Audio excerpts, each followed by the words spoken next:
All right, hello again. So this video we're going to go over what I'm calling retouching tools. They're kind of editing tools to clean up images and things. You might see some of these in some other videos as well. Like there's probably one about retouching faces. This is not mostly about faces, but yeah, so you might see them in other places too. But there's a spot healing brush we'll look at, the remove tool, the healing brush, the patch tool. This is not magic or anything. This is not going to, fix your broken leg or anything. But there's a patch tool. Content aware move, red eye tool, clone stamp tool, and then there's generative expand and generative fill, which are semi-new at this point. And yeah, so we'll take a look at them anyway. So the first one is this spot healing brush blemishes image. So I've kind of put these in order, hopefully, for everybody. Well, maybe close to order anyway.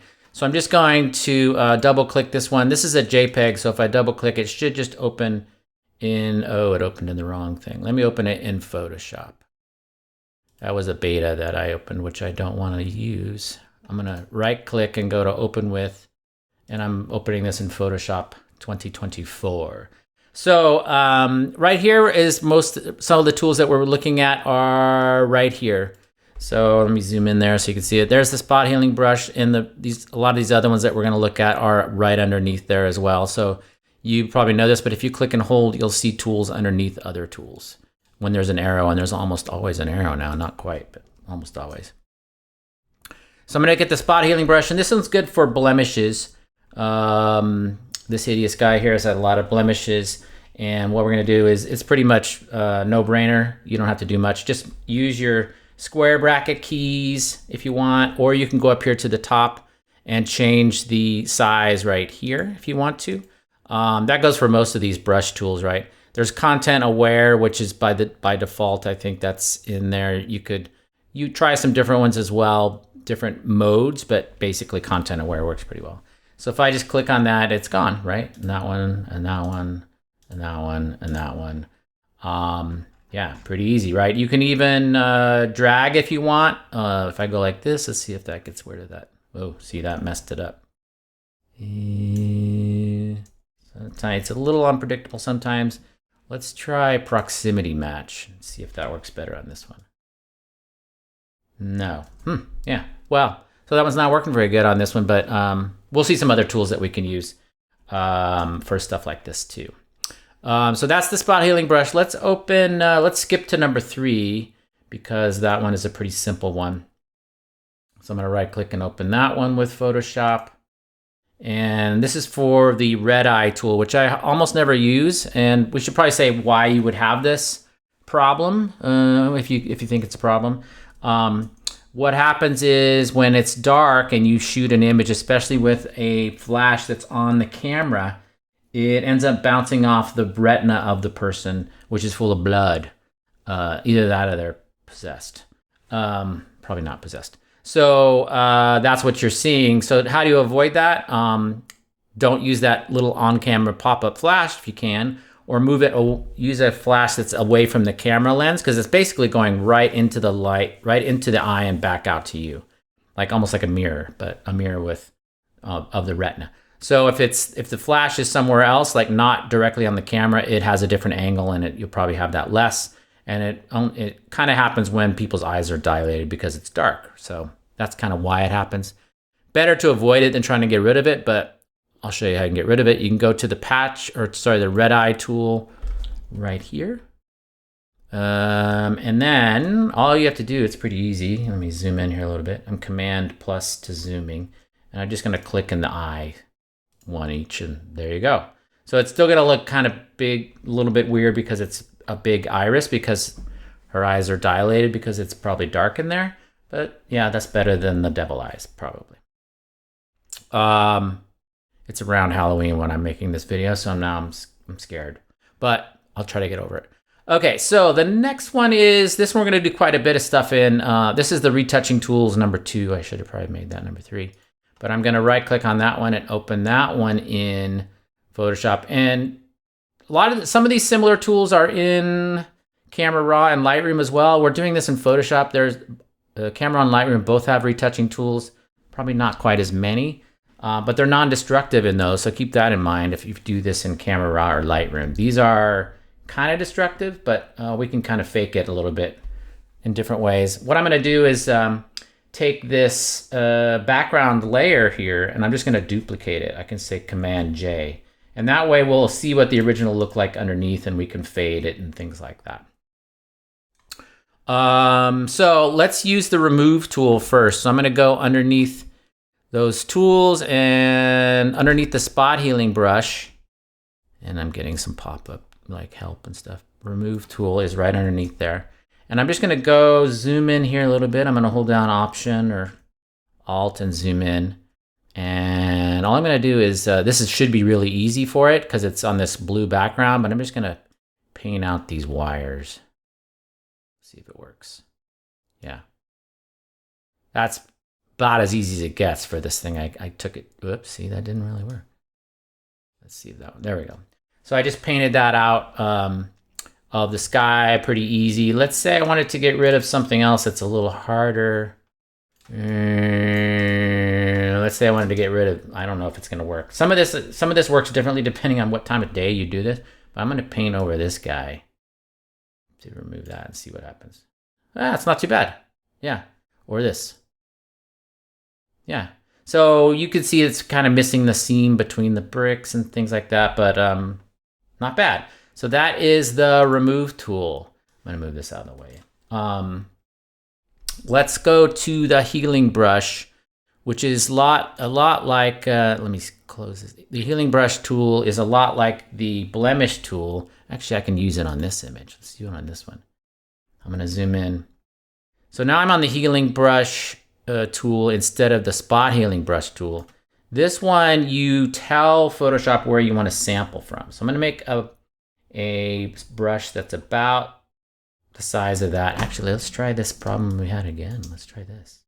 So I'm gonna hold down Option or Alt and click, and you can see there, if I can zoom in and do the same time, you get a little cursor. It looks like you're hunting rabbits or something, but that you're telling Photoshop where you're sampling from. So I'm gonna hold down Option and click, and then I'm gonna go up here and just paint like that. Hey, that kind of worked. I'll do that again. So I'm holding down Option, and that is the sampling point, kind of where you're copying from, or what area you want to use, and you'll see you'll get a preview as you roll over, if you can see that on my screen, on your screen. Not too bad. That's probably too big. Let's use a smaller brush, because this isn't, yeah. You want to make the brush as small as you can, but to cover whatever you're trying to cover. So I'm gonna do it like that. Ooh, pretty good. There's before and after. Let's try it one more time. Yeah, there you go. Spot healing brush worked pretty good on that one. So there, we found a use for that. So that's the spot healing brush. Let's try the patch tool. For this one, I'm gonna go to this, back to this image here. And the patch tool is kind of where you want to sample from a larger area. Let's try it up here on this stainy thing up here. That's the technical term for that. What you do with the patch tool is you make a selection about what you want to patch. So I'm going to select around this sort of rusty area here. And then you just drag where you want to sample from. So you see as I drag, it kind of shows me a preview. Let's go over here. I'm going to go straight sideways to see if I don't want to get this stain, that other stain in there. I'm going to go this way and let go. And there you go. So that's good for, if I deselect here, and this is a pop-up or a contextual little pop-up that you'll see now on a lot of tools. And there you go. So here is, yeah, that looks pretty good. So that's the patch tools for larger areas. You'll see that one in another video on editing, like wrinkles, big wrinkles and things, stuff like that. So that's good. Let's try content aware move. This one's kind of pretty cool. So let's say for some weird reason, I wanted to move this, whatever that is, over here.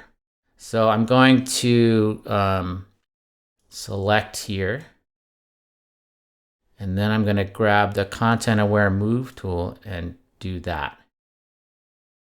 And then hit enter. There, I moved it. So it's not erasing it or getting rid of it, you're moving it, and it's gonna look around. And I haven't really stressed that, but what I've been doing when I make selections around things things to move them or get rid of them or whatever, I'm giving it a little extra space around the object so that Photoshop knows that it just works a little better that way, actually. So let's see if I move it again, if it works. Kinda, yeah. As you can see, it's not really continuing these lines here from these bricks again, but if I deselect, it's not bad. I mean, you can, if you look real close, you can see it, but it definitely does a pretty good job. And you could go in here and clean this up a little bit, which is what we'll do now, actually. So the next tool I wanted to show you real quick, I'm a little out of order here, is the clone stamp tool. This one is a much older tool, but it gives you more, you're kind of doing more of it yourself. So this looks like a little, people used to call it the rubber stamp. Now it's called the clone stamp tool. So this one is similar to the healing brush, but you can copy more directly than you can. So let me zoom in here a little bit again. So I'm gonna hold down Option again, or Alt. You get that same crosshair thing. And then I'm gonna move here and just kind of put in some of that line back in. That's probably too big. Let's undo that. I'm gonna go here, hold down Option or Alt on a PC, and then start painting. And you see a little, I can't show you both at the same time, but you see how you'll see a little crosshair come up? That's telling you where it's copying from. Let me try it again here. That was probably too close together. Let's try it over here. So I'm holding down Option or Alt and clicking there, and then I'm gonna go like that. It's okay. Let's do it on this side. I'm trying to put some of the little spaces between the bricks back. Kind of working. Yeah, a little bit.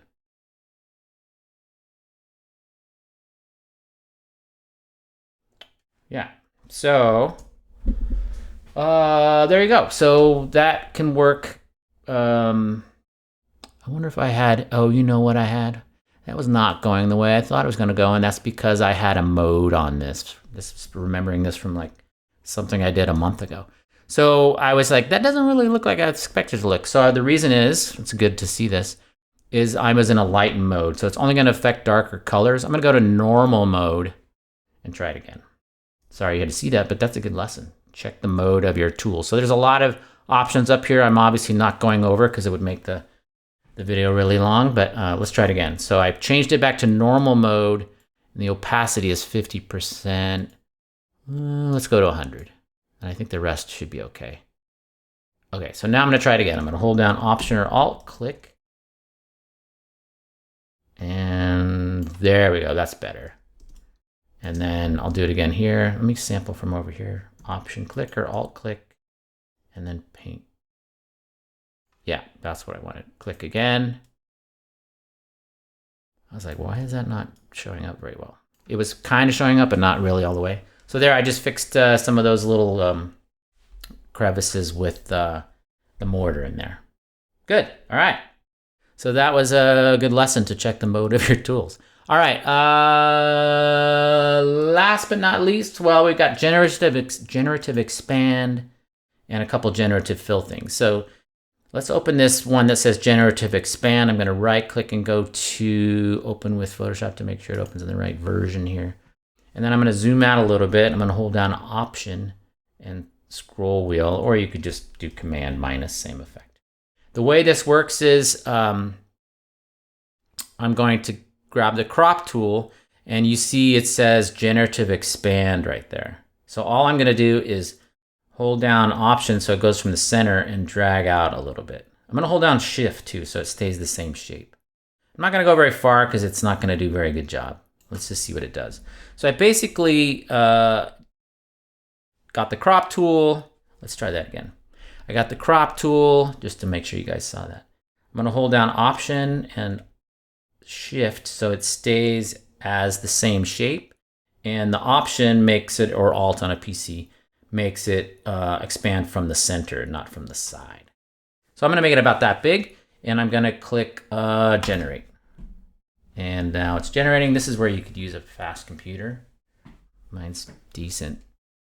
If you guys wanna get me a new one, I'm open to that probably. There you go. Actually, that did a pretty good job. Except, so when you do this Generative Fill, you're training it a little bit. You see where it says 1 of 3 here? there's 3 options. So you can click on the little arrow, or you can click on these variations over here on the right. And you will see, you can pick the one you like. I think maybe this one works. I have no idea what this, and it tends to do this lately in this version. I have no idea what that is. That's some crazy, I don't know what that is. Yeah, it's making stuff up basically. So generative fill is it is making stuff up literally. So it may look a little bit funky, but you could always get rid of that too. So say I didn't want that, I could go back to my remove tool. Sorry, I ran into this thing where it's locked. So what I'm going to do here, it won't let me paint in there. So what's going on? So I'm going to go over here and I'm going to go to the little drop down to fix this. I'm going to go to the little drop down hamburger menu thing and go flatten image so that it's all one layer. And now it's merged together. And then I'm also going to double click on this layer so that it's not a background layer. I'm going to turn it into a regular layer. All you have to do is double click here and then just say okay. And now it's a regular layer and now it should work. Okay, yeah. So I'm not sure what that was about, but I'm not going to worry about it. But I just wanted to show you that you could use the remove tool on this stupid weird thing that it made. Did I say that out loud? Hope Adobe's not listening. And it better get rid of it. Yeah, there, I got rid of it. And maybe I don't want this either. So you can always go back and edit whatever it does with the Generative Expand or the Generative Fill. There you go. That's much better, if you ask me. All right, so there you go. There is Generative Expand. Let's look at Generative Fill now. 2 ways you can use it. So I'm going to open number 5, Generative Fill Removing. I'm going to open in Photoshop 2024. And then I'm going to get rid of this log, even though I think that log's pretty cool, but I'm going to get rid of it anyway, just to show you how that works, or try to anyway. So I'm going to grab the object selection tool. And you can see as I roll over things, that's right up here.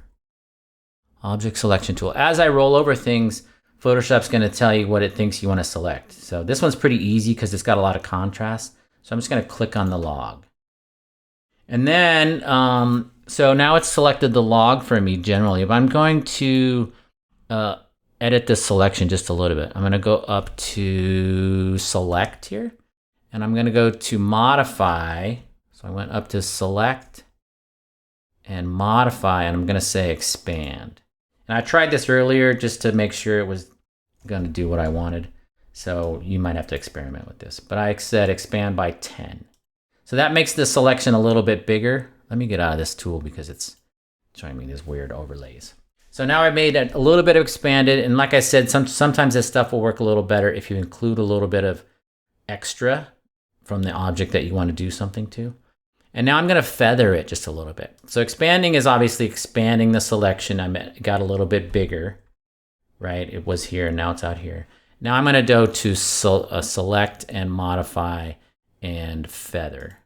And I'm going to do 5 pixels. I already did this, so that's why those numbers are already in there.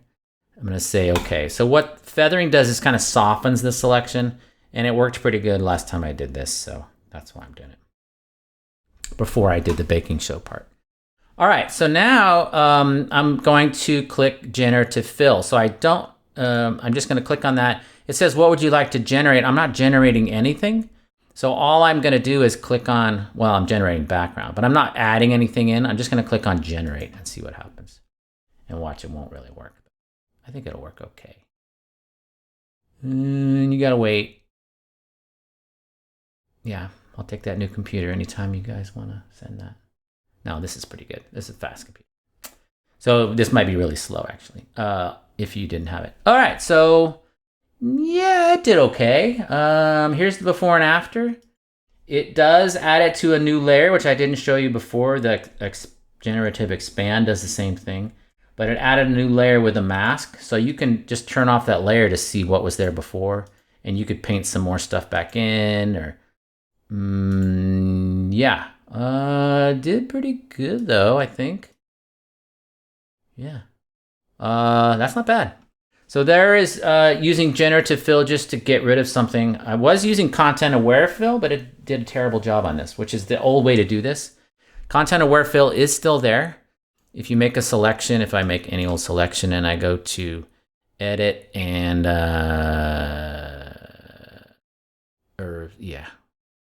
well, it's grayed out because I'm on the wrong layer. That's why. Hold on, let me make a different layer.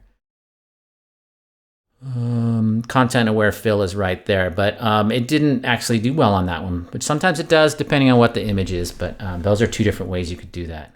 I'm not going to show you the Content Aware because it didn't work very well.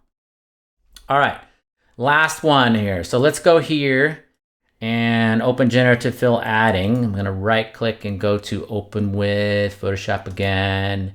And we have this beautiful beach scene, and I've decided I want some palm trees in it.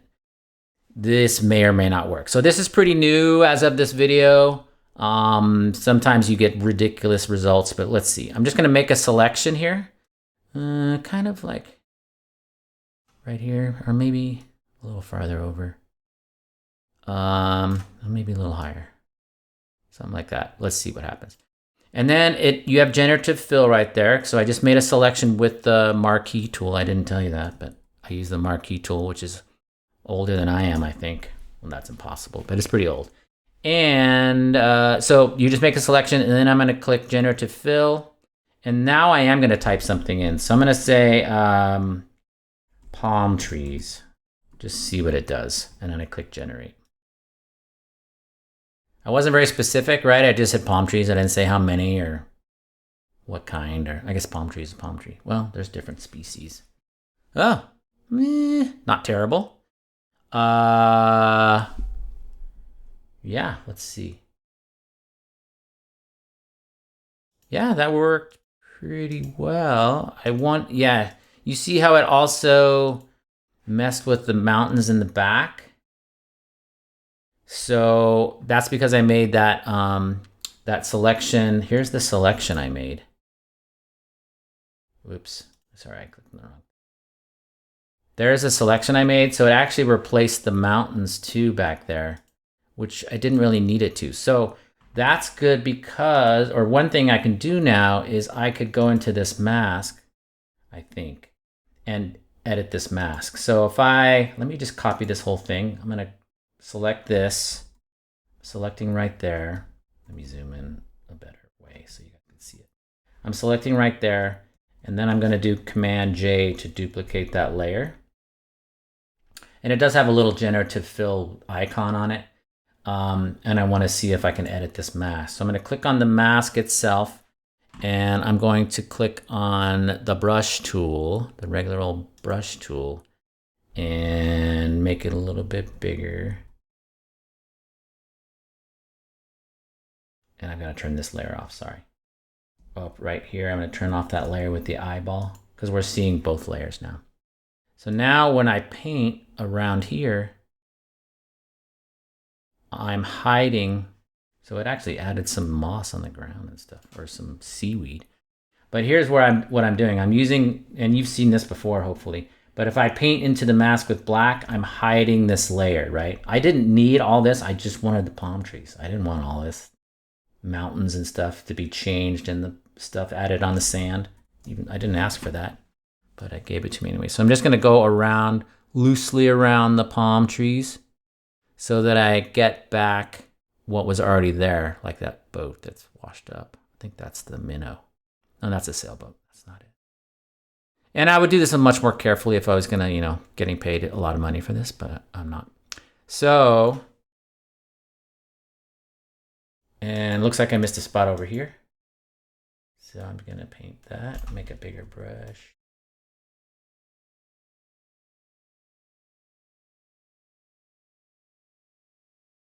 Very rough. I think I missed a couple other spots. I think that's about it. If I look at remember if I hold down Shift or Option and I click on the mask, I can see the mask by itself.